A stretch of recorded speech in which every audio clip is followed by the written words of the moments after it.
কারো মৃত্যুর যন্ত্রণা যখন শুরু হয়, যদি সে বিগত 900 বৎসরও পৃথিবীতে হায়াত পেয়ে থাকে আর 900 বৎসর আল্লাহর নাফরমানি করে থাকে,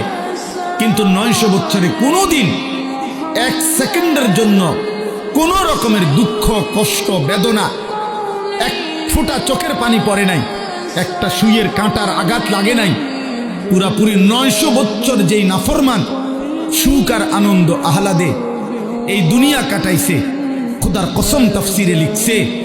মৃত্যু যন্ত্রণার প্রথম সেকেন্ডে, 1 সেকেন্ডে আজরাইল জান কবজের আগ মুহূর্তে, মৃত্যু যন্ত্রণার প্রথম মুহূর্তে 900 বৎসরের সুখ আর আনন্দ নাফরমান ভুলে যাবে, ভুলে যাবে, ভুলে যাবে। পরবর্তী সেকেন্ড যদি তাকে জিজ্ঞেস করা হয়, হে আল্লাহর বান্দা, বিগত দুনিয়াটা তো তুমি খুব আরাম এবং আয়েশে কাটাইছিলা, খোদার কসম তখন ওই নাফরমান বলবে, মাওলা সুখ কি জিনিস আমি তার জীবনে কোনোদিন দেখি নাই, অথচ সে সুখেই ছিল।